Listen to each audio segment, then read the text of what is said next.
On Friday, it can be anybody, and today it's me, Neil Gaiman. Today we'll see what's to watch with Chronicles of Lodoss War, Vous savez pourquoi on est là, a special report, and the forgotten games of the play history. But first, the news.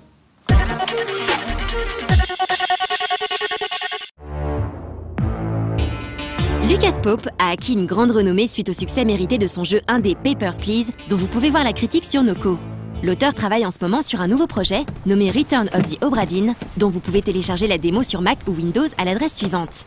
Une démo très courte qui ne propose que peu de contenu de l'aveu même de son créateur. Elle permet tout de même de se faire une idée quant au style graphique adopté et les velléités du titre en termes de gameplay. Le pitch du jeu est le suivant. Vous êtes un enquêteur en assurance, travaillant pour le bureau londonien de la Compagnie des Indes. Nous sommes en 1808 et l'Obra Dinn, un navire marchand disparu 6 mois plus tôt en pleine mer avec plus de 200 tonnes de marchandises, vient de réapparaître. Ses voiles sont endommagées et son équipage a disparu. Sur le pont, un squelette blanchit au soleil. The Return of the Obra Dinn est un jeu d'aventure à la première personne, reprenant l'esthétique noir et blanc granuleuse des vieux jeux Mac et leur graphisme 1 bit. Visuellement, c'est surprenant mais très beau aussi. Une alternative rafraîchissante au graphisme néo 8 bits ou 16 bits jusque-là privilégié par de nombreux développeurs indés. Le jeu, lui, semble tourner autour d'une espèce de montre magique qui permet à l'enquêteur de remonter le cours du temps pour écouter et observer les lieux des crimes commis à l'époque.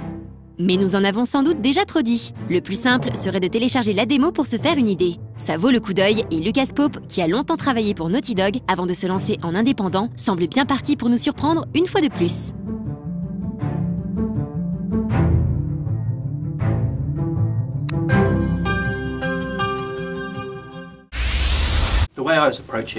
Jim Mumry et James Brooksby sont visiblement des gros fans de Star Wars. Accessoirement, ce sont aussi les créateurs de Strike Suit Zero. Au sein d'un nouveau studio, Edge Case Games, ils présentent leur prochain projet, Fractured Space. Il s'agit d'un jeu de combat spatial tactique orienté bataille en ligne par équipe de 5. Après l'action intense de Strike Suit Zero, l'idée est ici de restituer la sensation d'être aux commandes d'un immense vaisseau à l'instar d'un Enterprise, pour ne citer qu'un nom. Le studio prévoit que son jeu soit un free-to-play qui proposerait des achats in-game pour acquérir des éléments de personnalisation à l'aide de la monnaie virtuelle galactique de leur univers. Le studio devrait lancer rapidement son titre en accès anticipé pour avoir un retour le plus vite possible avant de proposer une version aboutie courant 2015. Il a déjà été plusieurs fois question du jeu de plateforme exigeant de Ian Stoker et Scapegoat 2. Si vous avez été un peu attentif, vous connaîtrez donc déjà le concept de ce jeu au saut millimétré, où il faut manipuler et transformer différents éléments du décor pour venir en aide à vos congénères dans la forteresse de Toragos. Au moins, le jeu ne risque pas de vous rendre chèvre vu que vous l'êtes déjà. Bon, à vérifier. Peut-être que techniquement vous êtes un bouc. Mais revenons au principal, qui est que le jeu, après une sortie sur les différentes plateformes PC en mars dernier, est sorti depuis peu sur PS4 pour le territoire américain. Le créateur assure que les autres parties du monde n'auront pas longtemps à attendre leur tour.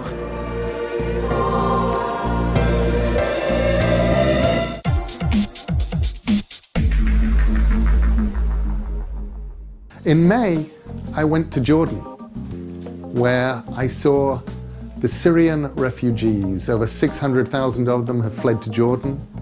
Over 3 million people have left Syria since the start of the conflict. And right now, we have more refugees in the world than we have had since the end of World War II.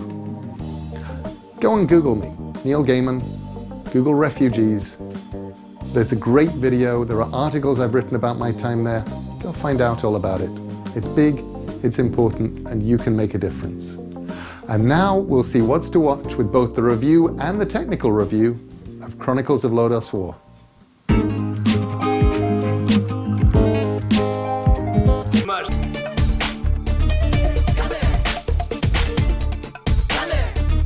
A lot of people ask me whether my books are for children or for adults. They ask me what book of mine they should read next, and they ask me what book of mine they should get for other people. And I have to apologize because all of my books are so different. And some of them are for kids, but adults like them. Some of them for adults, but kids like them. Some just for adults, some just for kids. And the only answer to which book of mine you should read next is what you like. Go read a book like that. Ask your friends. I write weird stuff. And now we'll watch another episode of Vous savez pourquoi on est là?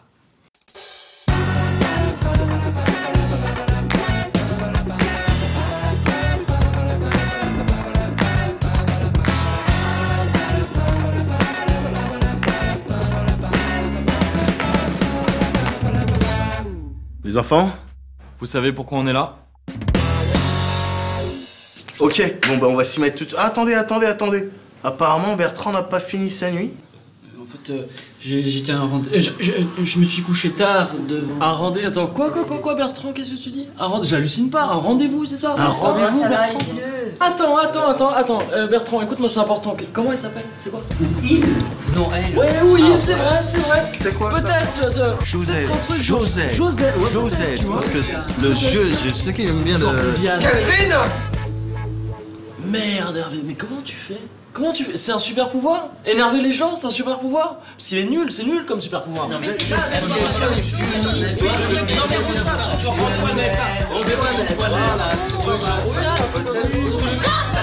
Ou peut-être Charlotte en fait. Road Street. Wow. Road Street, Charlotte, t'es la meilleure. Et toi Bertrand, t'as de la chance. Road Street tout le monde.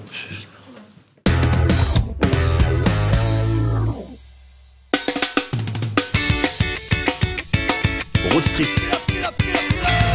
Salut et bienvenue dans Road Street. Aujourd'hui dans l'émission on va essayer de comprendre quelle est la différence entre une rue et un boulevard. Ça c'est une rue, voilà, c'est petit, et ça c'est un boulevard, c'est grand, il y a des voitures qui passent. Bon, dans la rue les voitures peuvent passer, mais moins, parce que c'est moins large. Parce qu'une rue normalement c'est 2, 3, 4 mètres, plus de 4 mètres ça devient un boulevard. Voilà, la semaine prochaine on se retrouve dans City Tone, l'émission qui vous explique la différence entre un hameau et un bourg.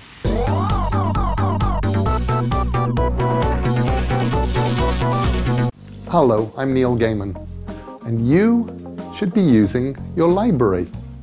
Somewhere near you, there is a library. If you do not use it, it may go away. It's a safe space filled with books. They have computers, they have audiobooks, they have ebooks, they have, even better than that, they have librarians.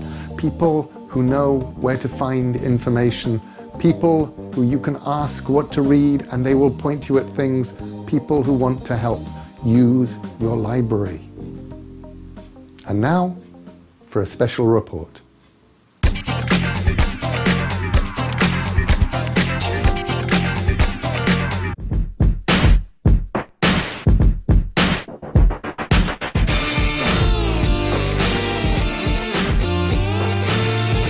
Après notre reportage diffusé la semaine dernière, où les organisateurs du salon nous expliquaient leurs intentions et les nouveautés prévues, il est temps de nous faire une idée concrète de cette nouvelle édition. La Paris Games Week a ouvert ses portes dès mardi soir, à l'occasion d'une soirée d'ouverture accueillant déjà un public fourni. Tout était en place. Les gros stands des gros éditeurs tels que Nintendo, Sony, Microsoft, Bandai Namco Games, Konami, Ubisoft, Square Enix ou encore Tecmo Koei. Des stands qui permettent d'essayer les blockbusters du moment récemment sortis ou en passe de l'être. L'occasion donc de mettre la main sur les futurs Assassin's Creed, le nouveau Call of Duty ou encore le prochain Super Smash Bros for Wii U.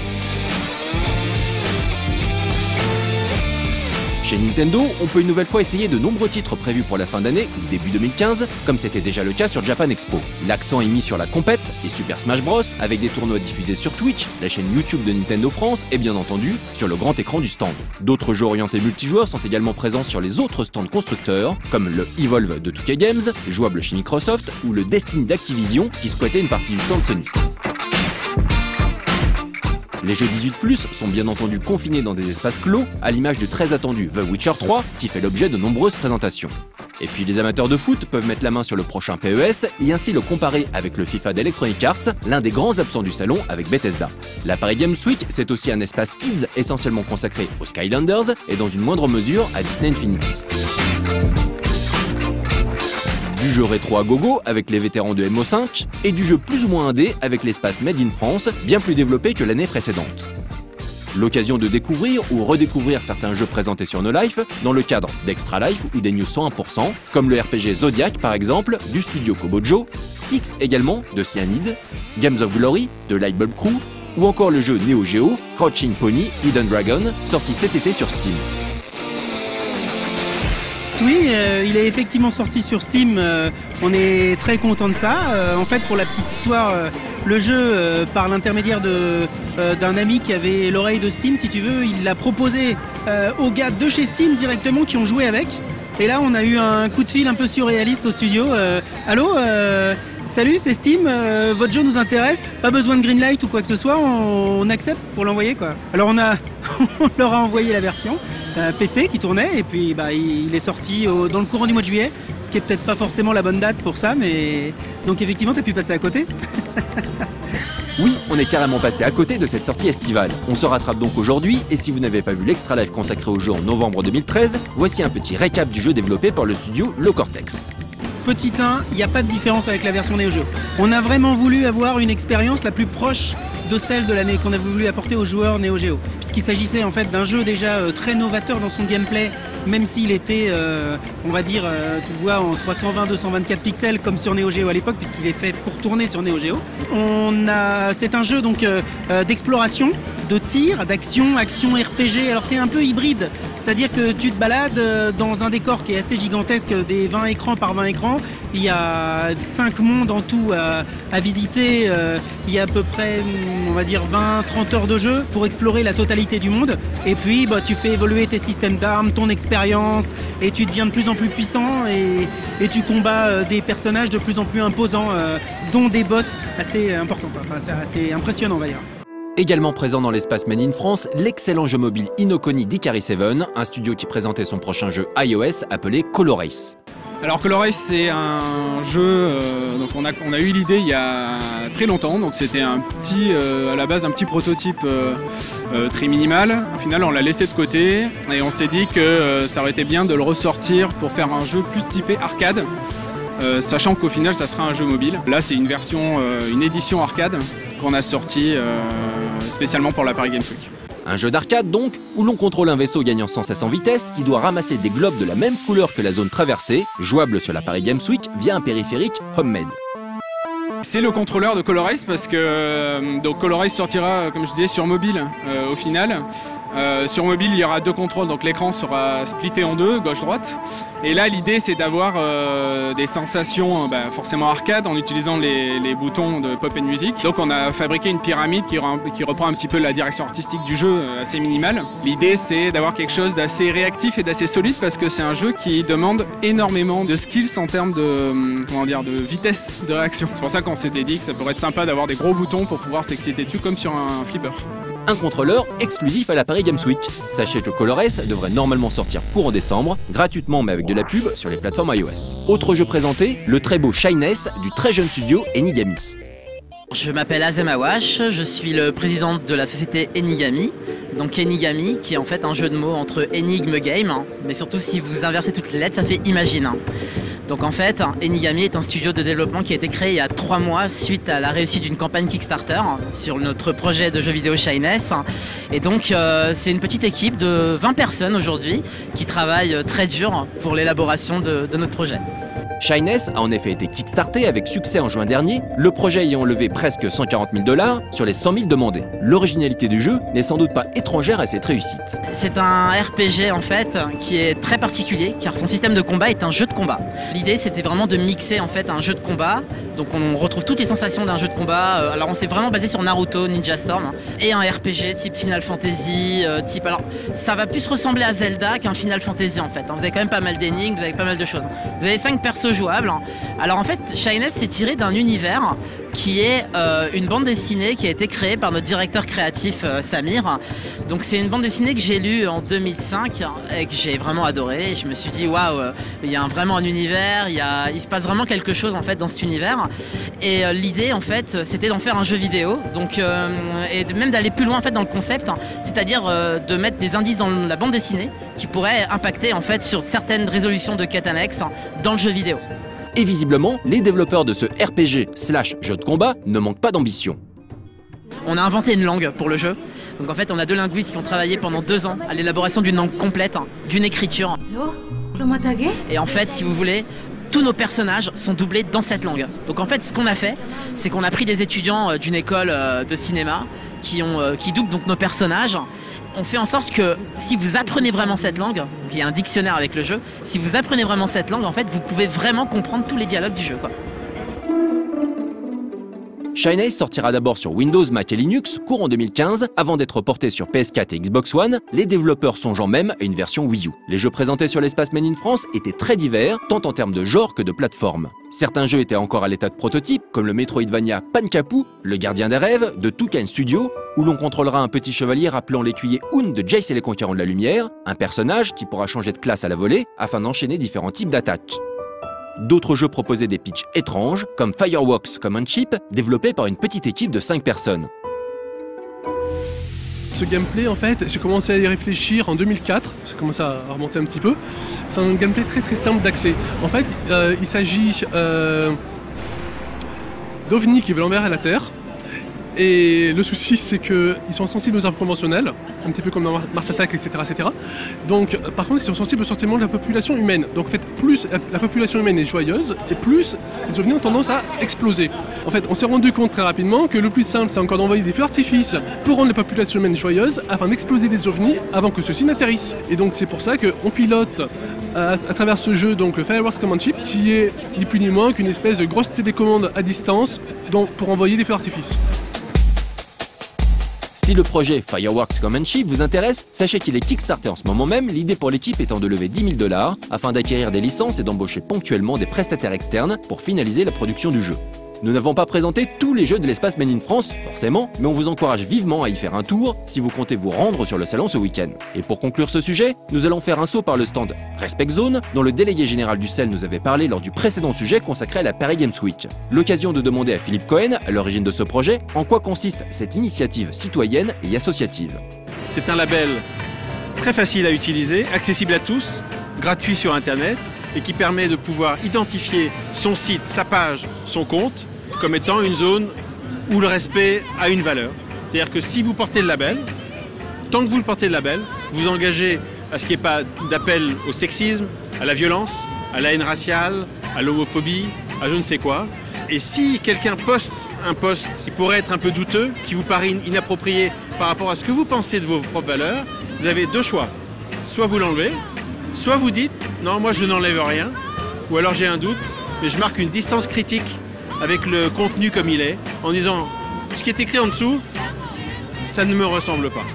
Donc je marque une distance critique, c'est ce que Max Weber aurait appelé l'éthique de la responsabilité. Un label donc présenté pour la première fois dans un salon de jeux vidéo qui permet d'afficher ses convictions et de lutter à son échelle contre le harcèlement sur les réseaux sociaux. Aujourd'hui, le manque de respect, ça peut amener à du suicide, ça peut amener à du terrorisme, ça peut amener à de l'isolement digital, ça peut amener à de la souffrance qui ne dit pas son nom. Et nous, ce qu'on a envie de dire, c'est qu'il n'y a pas de honte à parler des valeurs de respect. Donc c'est pas un label contre quelque chose, c'est un label pour qu'on soit ensemble meilleurs dans le cadre du vivre ensemble sur les réseaux sociaux. On verra sur le court moyen terme si cette initiative prend, si elle porte ses fruits et si elle parvient à convaincre aussi les grands acteurs d'Internet tels que Google et Facebook par exemple. En tout cas, c'est une première étape. Alors n'hésitez pas à faire un tour sur le stand Respect Zone si vous souhaitez en savoir plus et bon salon si vous comptez vous rendre ce week-end sur la Paris Games Week.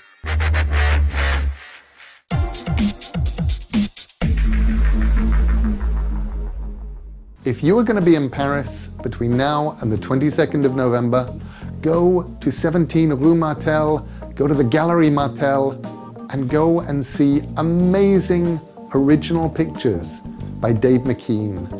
Some are from his projects, some are from comics. The most beautiful things inspired by my short stories in a book called Smoke and Mirrors. There is nobody like Dave McKean. This is your only chance to see his original art. Go, go, go, go, go. I mean it. And now for Professor Florent with the forgotten games of the play history.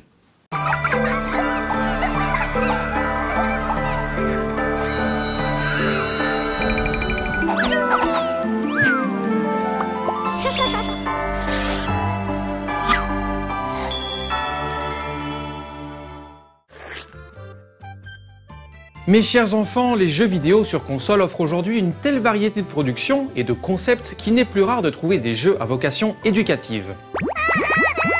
Oui, 3DS.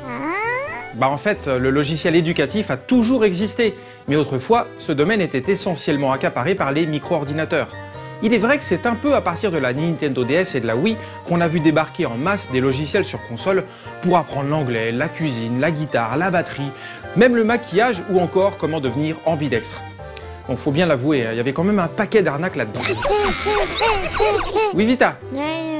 Allez, tout à fait, en matière d'apprentissage, il n'y a pas de miracle. Si le jeu vidéo peut en effet aider à assimiler plus rapidement, seule la motivation et l'assiduité permettront d'avancer.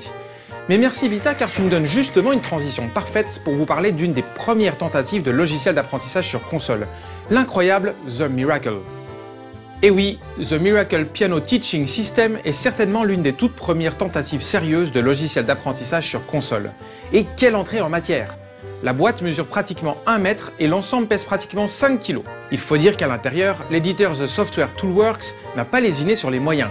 Vous y trouverez un splendide piano électronique de fabrication très luxueuse et dans la veine des meilleurs synthétiseurs de la fin des années 80. Vous y trouverez aussi quelques câbles, ainsi qu'un logiciel à insérer dans votre NES. Oui iPhone, je t'écoute. Non attends, elle est sérieuse ta question là? Évidemment, tout ça c'est pour apprendre les rudiments du piano, mais visiblement il n'y a que l'iPhone qui n'avait pas encore pigé. Votre NES et votre écran seront vos professeurs particuliers pour apprendre à reconnaître les touches, les notes et vous faire découvrir les rudiments du solfège. Les premiers écrans, façon tableau de classe, vous indiqueront très clairement, en anglais cependant, l'intérêt de la leçon à venir où vous enseignez tous les termes du jargon musical. Chaque cours se distingue en 8 activités différentes. Pêle-mêle, on trouve la démonstration et l'explication, la pratique basique, la pratique en rythme, l'assimilation par le biais de plusieurs mini-jeux et enfin le concert final pour mettre à profit vos connaissances fraîchement acquises. Oui PS4. Tout à fait. La méthode a été pensée pour que n'importe qui puisse se lancer, même si vous ne savez pas lire une partition. C'est surtout grâce aux repères visuels et aux numéros correspondant à la position de vos doigts sur le clavier que vous apprendrez les bases. Cela dit, grâce à la pratique et aux mini-jeux, vous serez rapidement en mesure de reconnaître par vous-même les notes sur la partition. D'ailleurs, en parlant des mini-jeux, voici le plus sympa. The Shooting Gallery s'inspire évidemment de Duck Hunt, la chasse au canard. Ces derniers se déplacent le long d'une partition et vous allez devoir tirer dessus. Bien sûr, pas avec le zapper ou une arme optoélectronique, mais avec votre clavier, en appuyant sur la bonne touche du piano. On remarquera avec amusement que dans la notice, les développeurs ont cru bon de préciser que vous lancez des tomates. Ce qui expliquerait les taches rougeâtres lorsque vous touchez ces pauvres bêtes. Des tomates sur des canards, bien sûr. Mieux vaut entendre ça que d'être sourd, n'est-ce pas Beethoven? On trouve encore un ou deux autres mini-jeux, comme Roboman, qui reprend habilement l'univers du jeu Gyromite, ou Gyromite pour les francophones. On y retrouve donc Rob, le célèbre petit robot de Nintendo, dans un exercice ludique permettant d'apprendre à jouer sa partition en rythme. Xbox, je t'écoute? Ah oui, bien sûr, le but de la méthode est quand même que vous parveniez à jouer quelques thèmes tout seul. La notice explicative recommande de suivre les cours de The Miracle à raison de 45 minutes à 1 heure par jour pendant au moins 6 mois. Outre plusieurs centaines de leçons, l'éditeur du jeu est même fier d'expliquer dans le manuel que l'intelligence artificielle du programme est en mesure de détecter jusqu'à 41 types d'erreurs différentes et de vous les expliquer après chaque exercice. En fonction de vos erreurs, vous serez ensuite redirigé automatiquement vers d'autres travaux pratiques censés améliorer vos points faibles. Et une fois que l'IA aura jugé votre niveau suffisant pour boucler la leçon, alors elle vous fera jouer l'intégralité de la partition apprise, accompagnée par l'orchestre simulé par votre piano électronique. C'est plutôt bien trouvé pour satisfaire l'ego et donner envie de continuer. La cartouche The Miracle propose plusieurs dizaines d'œuvres du répertoire classique, pop, folk, rock et même cinéma. Puisque par exemple, The Software Toolworks a acheté les droits pour intégrer une leçon sur le célèbre générique de Star Wars de John Williams.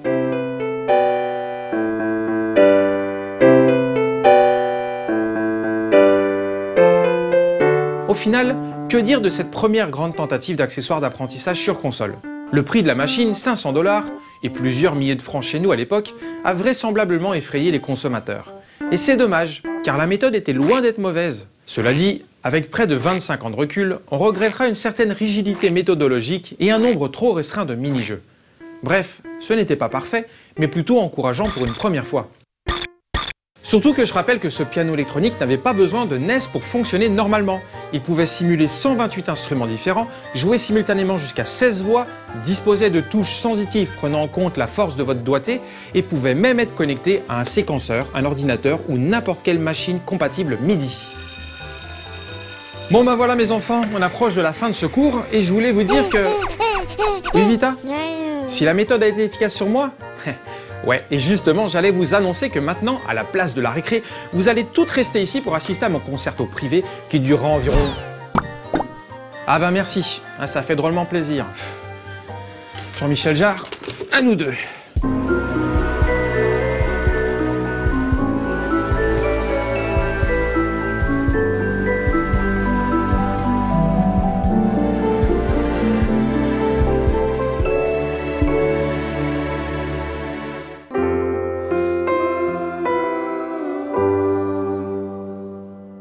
I'm in Paris right now because I've written a new book and it is called L'Océan au bout du chemin, The Ocean at the End of the Lane. And it is a very strange book. It may be the scariest book I've written. It's definitely the most personal. It has terrifying Lovecraftian creatures from beyond the world. It has things called the Hunger Birds that want to destroy the world. It has an evil Mary Poppins, and it has 3 women. A little girl who is 11, but she has been 11 for a very long time, her mother, and her grandmother, who says that she remembers the Big Bang. There's nothing quite like it, not even by me, and you really should read it. Ocean, au bout du chemin, by Neil Gaiman. Later tonight, a special Rêves écrits where I'll appear. Thank you for watching. Goodbye.